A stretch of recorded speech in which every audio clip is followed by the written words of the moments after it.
I figured as I come up here this morning, I need a couple bodyguards, so I know there's some police present, but they do a good job. Well, it's a joy to be here this morning, and this is an important topic because many times the laws that are passed in Springfield and Washington have their consequences on the streets. And the police can tell you that, and we can tell you that at Pacific Garden Mission. As a homeless shelter, we've been around for over 141 years. And I've been there this June 31 years, and I have seen a change in the demographics in the face of homelessness. Years ago, you could probably picture a homeless individual as an older man with a bag as he's drinking wine. The face of homelessness has drastically changed.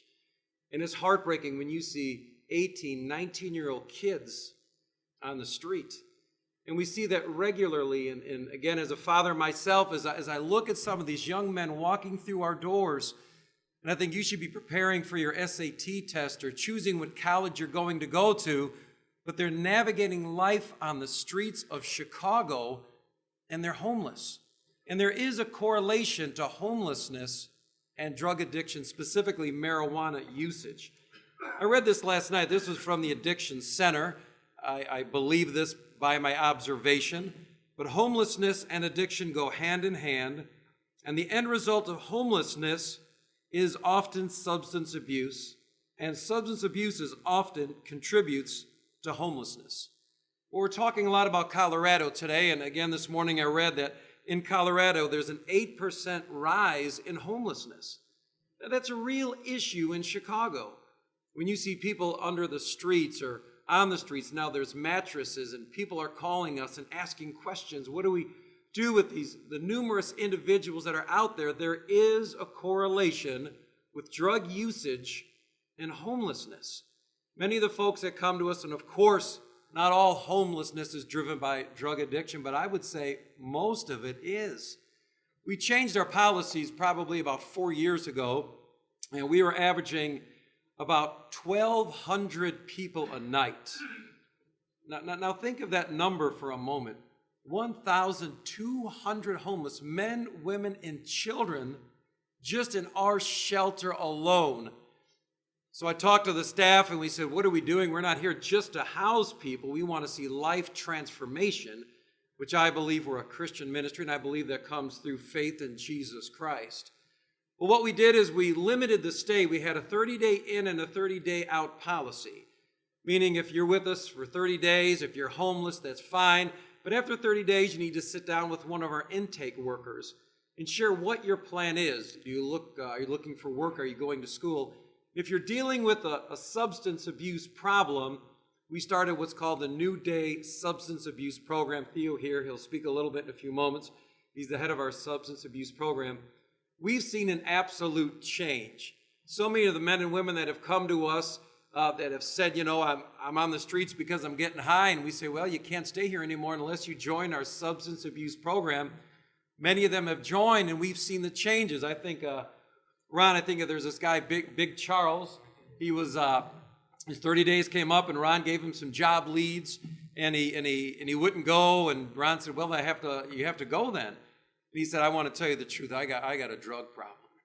And now he joined our substance abuse program, and God has changed this man's life around. He submitted to Jesus Christ, and his life has absolutely changed. He's working now, and I remember his graduation from the New Day program. His aged mother was sitting there, and he's saying, my mother has never seen me graduate anything in my life. This is the first time she's ever seen me graduate anything.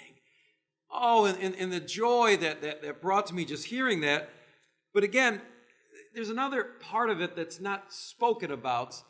In our schools today, because of our lack of discipline, and there are some educators here today, is what we've done in our public schools is now we prescribe Ritalin or some type of ADD medication to a lot of these young folks. And hear me, and you can look this up afterwards. Structurally, Ritalin and cocaine come from the same structural substance. And the reason I say this along with marijuana is what we're seeing is a lot of these 18, 19-year-old kids that come to us, they come to us with bags of medication. Bags, and you see them.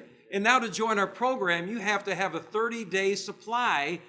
Because when you go in our day room and I see an 18-year-old kid and he's basically a zombie. He's just sitting there. And I'm thinking he's not even shaving yet, and you can't converse with him on a social level. And when you talk with him many times, he's smoking pot, and he started taking Ritalin that was prescribed to him as a kid. And you've mixed these two. You've mixed this Ritalin with this marijuana, and now you have an 18 and 19-year-old kid who's homeless on the streets of Chicago with nowhere to go. No motivation to get a job, no marketable skill. And I think that is the difference that you need to note with homelessness. Years ago, when you think of homelessness, you think of the 1930s and 40s. It was about getting a person dry, get them off booze and get them back to whatever their job was. Maybe they were a mechanic, or maybe they had some marketable skill. Just dry them out and get them back. A lot of these 18 and 19-year-old kids who come to us, they've dropped out of high school. They don't have a marketable skill. And here they are with a bag of medication in one hand and their marijuana in the other. And again, what the police officer said earlier, I can testify, it's not your daddy's weed. They call it loud, they call it skunk weed, and you're mixing it with these prescription medications. You have some of them, they're zombies. I see them in our day room, they just walk circles. 19 years old, walking circles. You can pass all the legislation in Springfield and Washington. You could sit in a room and say, this is good. It's not good. It's not good for our neighborhoods. It's not good for the future of our children. It's not good for any reason. And if you want to debate that, you come to a place like Pacific Garden Mission and you talk to some of these young men. And then I've heard from so many times that I was a young kid and I went to school, but then I started smoking pot, and then you hear the rest of the story. And here you are at a homeless shelter, 19 years old, with no college, never graduated high school, no marketable skill. What will happen to that young man in the future? You know, I had two gentlemen just quickly write down their experiences. These are two men that are in our drug program. I started smoking marijuana at the age of 13. And this continued until the age of 27. Everyone was doing it. It seemed like the cool thing to do. Originally, I thought smoking weed would make me smarter, but I found out that it actually made me delusional. I noticed I became more forgetful. I became more tired, and on a daily basis in which I looked to smoke more and try to recapture the initial rush, I also realized I started to procrastinate and always put off getting a job. This became a vicious cycle which led to experiments in other drugs such as cocaine, alcohol, and heroin. I soon found out that I lost total control. Being here at PGM has opened my eyes to the destructive path my life was on, and now I'm learning what intimacy with Christ looks and feels like. I no longer have to look for love in all the wrong places. Another one writes, I was introduced to marijuana by my family at the age of 10.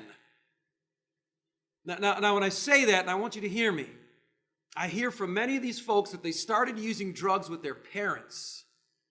One young kid told me that the first person to ever inject him with a needle was his mother. And you hear these stories and you wonder why they've ended up at a homeless shelter, why they're living under the streets or under a bridge. I was introduced to marijuana by my family at the age of 10 years old and continued to smoke for more than 15 years.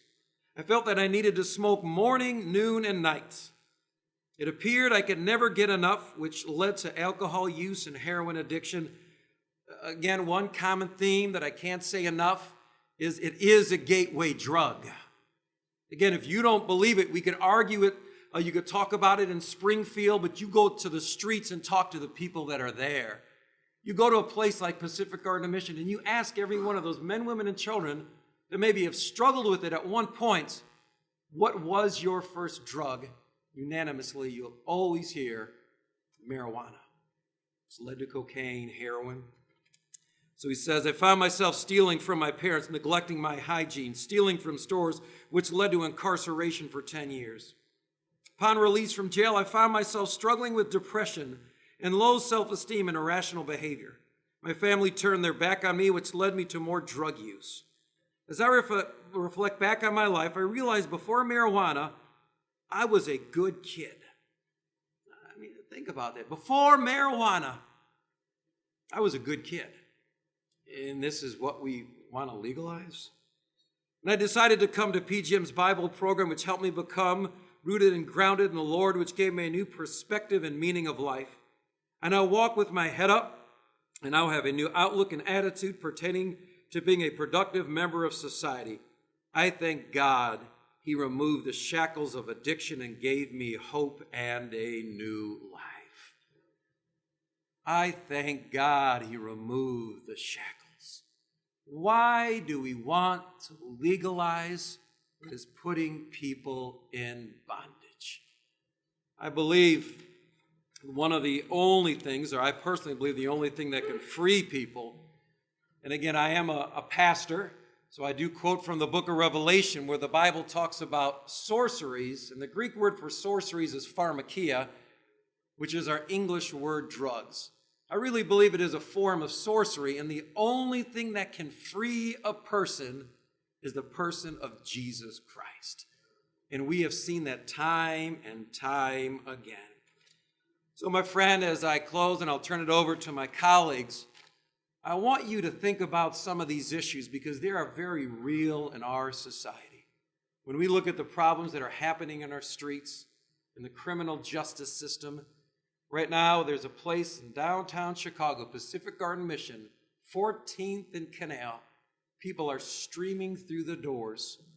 Some as young as 18 years old. We can't legally take them any younger without a parent, with no direction and nowhere to go. For many of them, they will tell you, my first encounter with narcotics was marijuana. And why in the world do we even consider legalizing what has destroyed our cities? I turn it over to my colleagues.